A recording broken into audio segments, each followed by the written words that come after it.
Hello everybody, it's Brian here in Toronto where it is still insanely hot. A few months ago I remember reading that the forecast for our summer was going to be hot, and so far it's correct, even though we had a cool spring. Now Toronto is of course a hot summer city I should say, a hot city in the summer, but it's been really hot and humid. But rather than staying inside in the relative comfort of air conditioning, I've been out on the street. So this video is part one of I don't know how many videos I will make about a kind of like an extended VC meetup. So as you may know, I am driving to MGK Boston / Buffalo's summer party, and I'll have two passengers in the car with me. One is David Atkinson and the other is Jack the Vinyl Martini.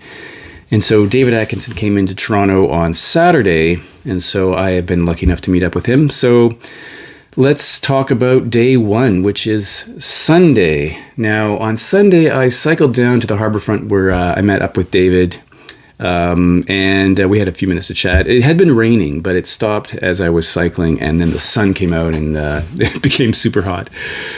So I hung out with David on Saturday, and it was a great day. I'm going to tell you about what we did. I'm going to also discuss some VCLT that David passed along to me all the way from Birmingham.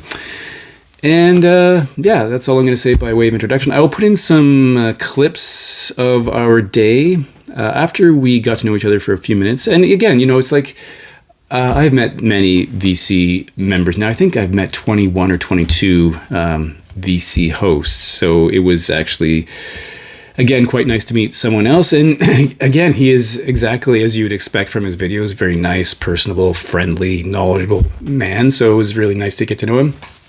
We first walked to the St. Lawrence Market from the harborfront, which is maybe about a 15-minute walk. It is the St. Lawrence Market is a long-standing Toronto institution. It's been around, I think, since 1803, 1804, something like that. I've not looked into the history of this to give you correct information, but the original building was burned to the ground in the Great Fire of Toronto, and it was rebuilt in 1850s. So I believe the building that we went into dates from the 1850s, 1851, 1852, something like that. So it's a nice heritage building filled with all sorts of, primarily upstairs food vendors. There are some places to eat. And then in the lower level, there's more goods and that kind of thing. So a really interesting place. So we spent some time there, walked around, chatted a little bit.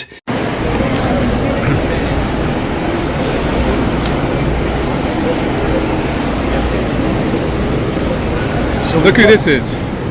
Hello, it's David Atkinson. Yeah. This is Brian, the embryonic robot. Embryonic to his friend. Ooh.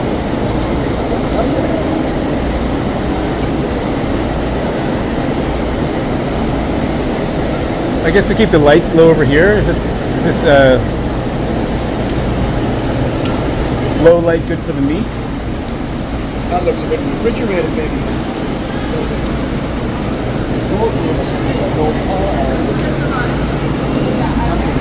Yeah. And then we decided to take a further walk to a place called the Distillery District. So that was about probably 17, 18 minutes away in the hot summer sun. So we had to seek out the shady side of the street. Lap 1, 12:15.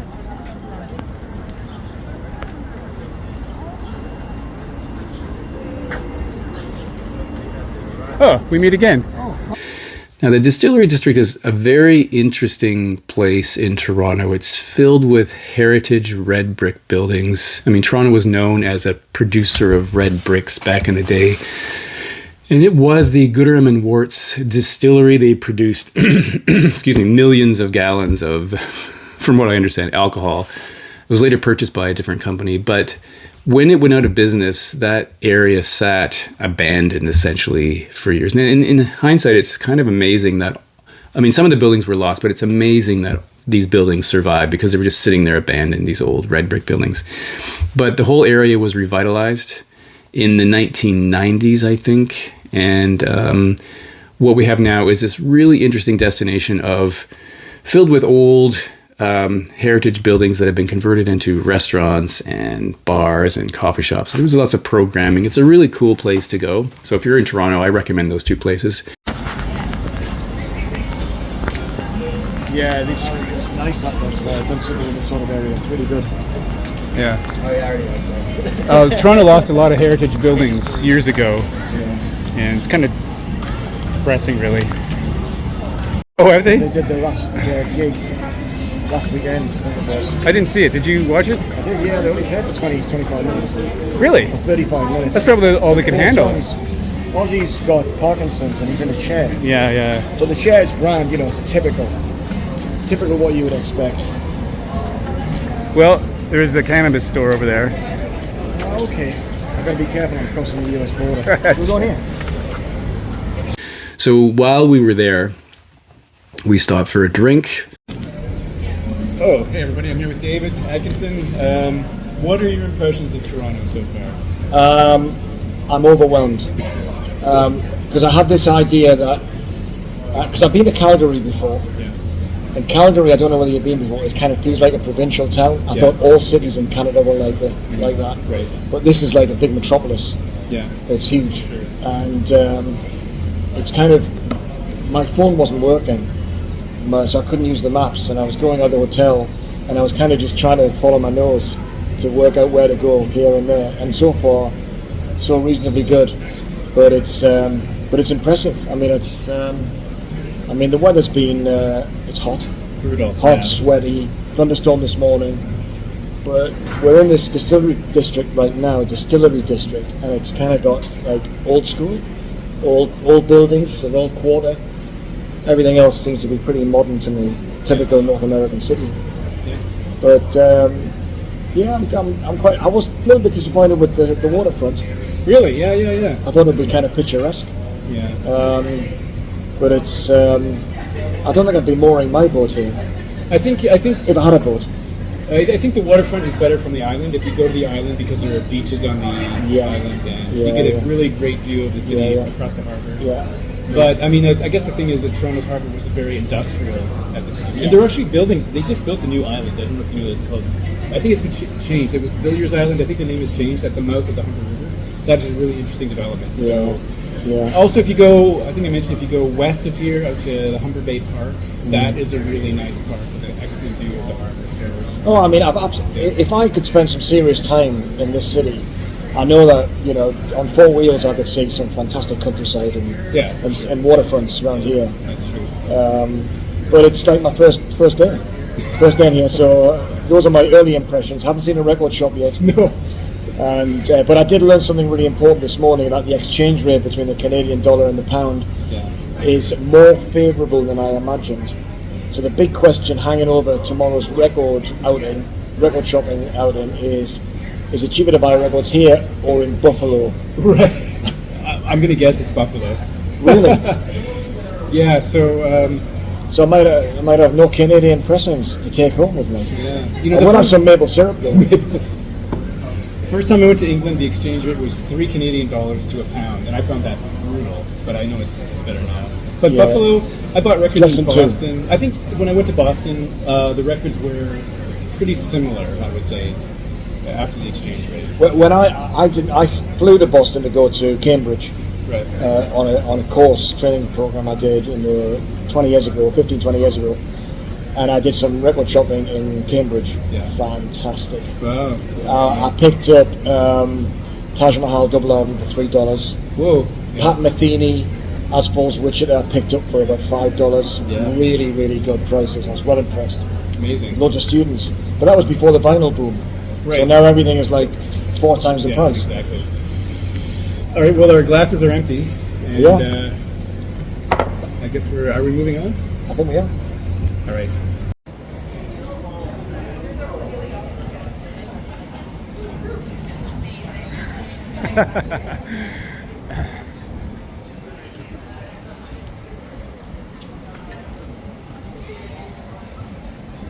That's for you, Brian.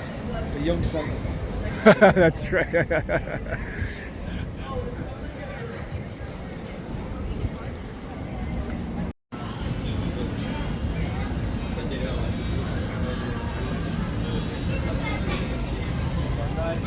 See anything that looks I've good? even got fish and chips, but you won't have the batter. No. So we had some good conversation, refreshments, and then we realized we hadn't had lunch. It was around 2:30, I guess. So we stopped at a Mexican restaurant where we had something to eat. And it was so hot that the restaurant had these misters running to cool down the people eating there. It was super hot. And then we headed back to the area that David is staying in by a slightly different route and encountered something I never knew existed. So we found another outdoor market south of St. Lawrence Market in a dome like you'd see over a tennis court. So we went in there and David's eagle eye found 2 vendors selling records. Oh, look at this. Look at this. Oh my.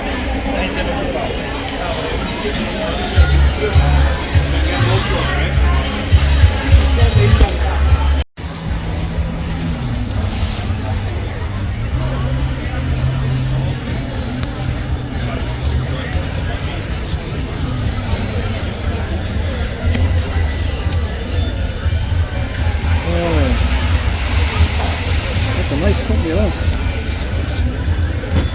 I have a copy of that. Oh, yeah.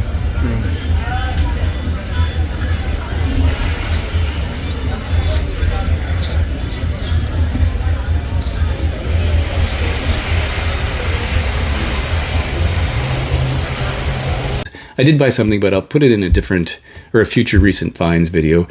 But what I wanted to do now is just run through the records that David brought across the Atlantic Ocean for me it must have been hard because, one record doesn't weigh very much, but when you have several of them, it can be a lot. So here's what David brought me, and I'm thankful for the VCLT. It's very thoughtful for him to bring records.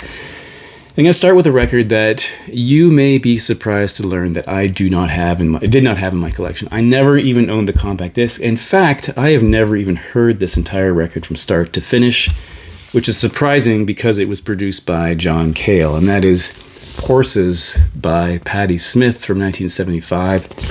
And you'll see right there, if you can, produced by John Cale. Why did I not have this? I don't know. You would think that I would. I should have had this. I have heard part of it. Of course, Gloria being the most probably well-known track from here. Now, of course, this is her debut record. It's often regarded by some people as the first punk record, or at least the first record in the punk aesthetic. Some people think of it more of a garage rock record. Whatever the case, it is very important. It is very poetic in a way, from what I understand. Again, I'm saying this having not heard the entire thing, but her lyrics are quite interesting from what I know. And it has, a lot of people praise this record as being very important. UK pressing, of course. And I'll show you the labels just so you can see. So there we go. And of course, I've definitely heard Gloria. That's a well-known track written by Van Morrison, I believe. And yes, of course. What did I say? I believe, of course. And then some other tracks that I don't know. I know a couple of these. It's really weird. I mean, thinking about it after the fact that I've never owned this is strange because I do have other Patti Smith records in my collection. Just never had this one. So I'm very happy to have that. And then Grace Jones, her 4th record from 1980 called Warm Leatherette. I'm familiar with the original. I mean, I do know this version, but the original version by The Normal from 1978 is a classic for me. It's a fantastic song. She does a very good version of that track. There are some other cover versions on here. Of course, Sly Dunbar and Robbie Shakespeare are on this record, so it has sort of there is a Wally Battery who's also on here, etc. So this is, moving into sort of new wave, funk, disco kind of sound for her, I think. I'm not an expert on Grace Jones. I do have a couple other records from her. I've never heard this entire record. Of course, there's a cover version of Roxy Music's Love is the Drug as well. It has this interesting bubble kind of labels here. So really, I do like Grace Jones. I have a couple things, and I always find her endlessly fascinating. I think she's like 77 now. And then another Grace Jones record here called Night Clubbing. Of course, that's the track title track written by David Bowie and Iggy Pop. What a cover image, though. Isn't that great? Well, by the way, this one was, I think this is a Robert Mapplethorpe image, right? This has a number of cover versions as well, including Walking in the Rain by Flash in the Pan out of Australia. You've got Nightclubbing, of course. Demolition Man, interesting video for that from The Police. So I didn't take the other one out, but here we go on the Island label. Fantastic. So those are cool. I find her really interesting. Always have found her really interesting. And then the next record is something I'm really delighted to have. I thought I would never own this record. It is incredibly difficult to find here, and the reissues were irritating because they sell on Amazon for essentially $70, and I don't think I've ever seen one in a store here. But that is the debut record from the Blue Nile called A Walk Across the Rooftops from 1983. This, of course, is a UK pressing, and this is a band that's really fascinating to me because, I mean, at the time, I didn't even know who they were. I think they're from Scotland, Glasgow, I believe. They fall into that sort of category of sophistopop, synth pop, perhaps might be a way to describe them. I think if you're looking for comparisons, you might think of Prefab Sprout, possibly Talk Talk, maybe even the Go-Betweens, possibly. But when the album came out, it was essentially, it just came out and no one seemed to know about it, and it's one of those albums that was a real grower. Over the years, its influence and importance became known, but at the time, really no one knew about this record. And I think what I read was even in a 2012 reissue, suddenly other people started to clue into this record. But really interesting that it was such a good record, but no one seemed to know about it.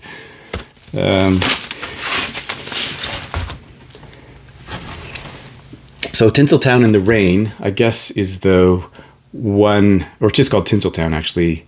There is a video for that.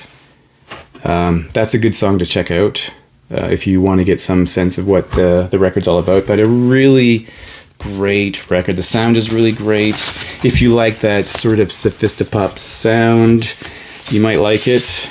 Especially if you like Prefab Sprout. I think that's probably the most logical comparison, but I could be wrong on that. So I'm really happy to have that one. Very rare record over here. The next one, I'm going to say, let me dedicate the reception of this record to Ben Rankins, who actually won't probably see this video because he's on vacation now for like 7 or 8 weeks, but I do know that he's not a fan of Sting. This is If on a Winter's Night, Sting's holiday record. I am by no means a fan of Christmas music. I have exactly 2 Christmas pieces of vinyl. The other is that weird Flaming Lips record, and I do have a copy of, on CD, Bruce Coburn's Christmas, which I really like. The funny thing is, I was looking at this record earlier. I looked up what it said on Wikipedia, and it said it's a holiday album for people who have never wanted to hear a holiday album, let alone own one. And that perfectly describes me. I detest Christmas music, but for some reason, the tracks that I heard on this, I thought were quite good. Now, it's a serious record. There's no Frosty the Snowman. There's no these awful Christmas songs. It's a little more sophisticated than that. But it has a wide cross-section of songs that fit the season and songs that fit the holiday, if that makes sense. And done in the very sophisticated Sting manner with people like Chris Botti on here, Jack DeJohnette, etc. There's a long, long list of musicians. So actually, I think this is quite a good record. And I've heard a few tracks, and it will fit the seasonal mood when it shows up in 5 months, I guess. So, interesting music. So, yeah. This came out in 2009, which I did not say. So that's good. I mean, I'm very picky about Christmas music. So this is one of the few Christmas records I will, well, seasonal records that I will admit into my collection. Here's a record from someone I had never heard of before called Jake Bugg, B-U-G-G, and it's called Saturday Night, Sunday Morning from 2021. Kind of an indie rock kind of guy. I have never heard of this person before. This is his 5th record from 2021. And I will take David's word for it that it's worth listening to. But I can't really say anything about this because I haven't even had a chance to even sample any of the music on here. So, pretty interesting. I'm looking forward to hearing that. And next is from an artist I've adored. Really, well, I'm not sure if adored's the right word, but I've really loved her voice from the first time I heard it. I'm not sure when that was, but Lana Del Rey, which may not really fit into my musical frame of mind. She's like an Americana, country folk or folk, but there's something about her voice that always has really captivated me. It's very emotive. Apparently she has a 3-octave range. Something about her voice just really connected with me, and yet I'd never gone out and purchased one of her records. But every time I hear her, I just think she's really interesting, and I'm definitely curious to listen to this whole record. I've heard some of it. It's very melancholic in a way. This is co-produced, I think, by Jack Antonoff, who of course famously works with Taylor Swift. There's the inside. So, yeah, I think her voice is very emotive. That's the way you could describe it. Yeah, I always find her cover art to be really entertaining, endearing, interesting. So, really happy to hear this. Well, I will be really happy to hear this. Yeah, it's something just really interesting about her voice. And this is a beautiful record for me to get because my copy, my original pressing, is in terrible shape. That is King Crimson's In the Court of the Crimson King. I have a later 80s Canadian pressing that's not a gatefold that has seen much better days. So it is definitely, I've been thinking about replacing it for a while, but never found a copy that I was happy with. This is in beautiful shape. UK pressing, of course. And this, as you surely know, is often regarded as the first prog album, which you should listen to if you're interested in prog and you haven't heard it. I love this record. I did a King Crimson ranking a while ago, and I believe I put this, I don't know where I put this one. It wasn't number 1, but I do like this record. The only track that I'm not completely thrilled with is Moonchild, but this is, I mean, 21st Century Schizoid Man is a classic, In the Court of the Crimson King, etc. And this is a really nice copy. Polydor, red Polydor labels here. It's beautiful. It looks fantastic. Really in great shape. So thank you very much for that. And finally, there's more. Is this kind of strange? I knew about this record, but I'd never heard it. It's this Martin Hannett's personal mixes of Joy Division, which is came out in 2007 and then later repressed, I think, in 2015 on a number of different colors of vinyls. This is 942 of 1,000. So I think there are other colors. So the whole run is bigger than 1,000, but there's 1,000 black ones, as it says right here. And this is a interesting collection of early mixes and demos, and sometimes just studio banter or false starts and things like that. Double record. Here's the inside. And I had a price watch on this on Amazon for a few years, and then it sold out. And I guess it never came to a price that I was comfortable paying. If you are a Joy Division diehard fan, you might be interested in this. If you're a casual fan who just, has the records and don't want to go any further, you might not want this because it's a bit esoteric. But if you are a fan, diehard fan, you might want to seek this out. There are 2 records in here.